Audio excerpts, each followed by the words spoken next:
Ethel, this jacket's quite a bit looser than the shirt that we just altered. So let's slip this pattern on. It actually has 8.5 inches of ease, so it's definitely designed to hang much looser. Let's look at the back first, like we always do. And before, you needed a broad back, but this one, there's ample room across your back. Part of that ease factor, being in a larger size pattern, a looser style pattern, works just perfect, so we don't need to do a broad back. Let's look at the front. So there's ease here, and I can force the center front to your center front, but look what happens. We get these huge drag lines. So we want to let it allow itself to hang straight from the shoulder and not force it. And then that says we need the difference between the center front of the pattern and the fold line, which is usually about 1.25 inches, full bust adjustment in this pattern. So we're going to add a dart, even though the pattern wasn't designed with a dart. So we'll do that alteration, then we'll check again. We need to trim the excess away from underneath. It just makes it a little easier to handle. And I like to trim all this excess out of the dart area because the dart gets really bulky when I go to pin it together.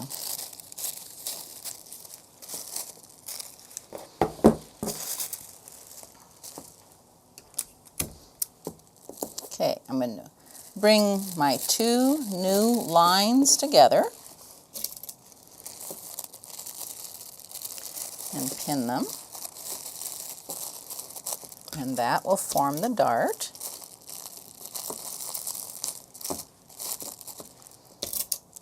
And again, to create my dart extension, if I fold the dart downward, I would cut across here.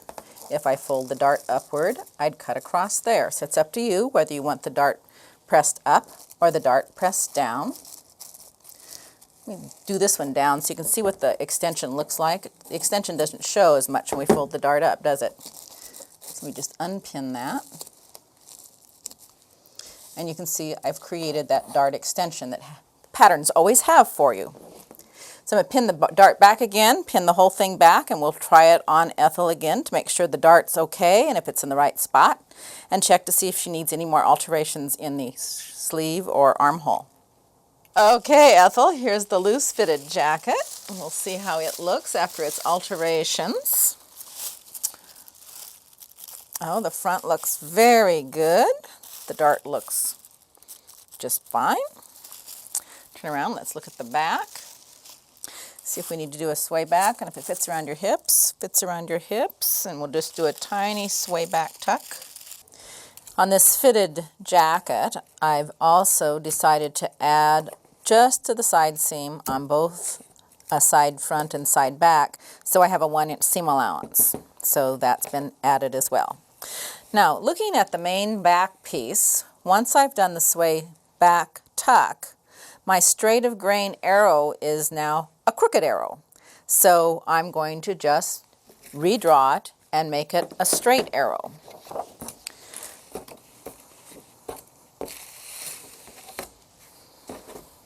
So I'm going to line my ruler up with this end of the arrow and that end of the arrow and just draw a new straight line, and it can actually be longer than the original one, that's okay. So now I have a new straight of grain. And the pattern's ready to cut out in fabric. Okay, Ethel, the jacket's looking really good. I've tucked a little bit here that I'm going to ease into the neckline so that it hangs straight. Fits beautifully through the bust. Let's turn around and look at the back. Oh, this is fabulous. It's a little loose right here and it's a little tight right here. So what we're going to do is take up this seam a bit. And what I did, just for the purpose of the DVD, is I eased in this shoulder and I darted this shoulder. So you can see the difference on what it would look like. Personally, I go for the ease. I think it looks smoother. But if you want to sew a dart, you can sew a dart. I really think people need some ease in the back shoulder area. And in some fabrics, you have to dart it. There's not a choice. But wool crepe eases so beautifully, it's not a problem. And I'm just going to let this shoulder seam out a little bit to give you a little more height, because your shoulder's a little higher on this side. So that hangs a little more evenly across the back. And You're a little fuller on this hip than you are on this side, so we'll let out this seam just a bit through here. Again, it's why we fit in fabric and make sure we're fitting with both sides so that the left side is on the left side and the right side is on the right side, so the fabric is right side out for the fitting. It looks fabulous.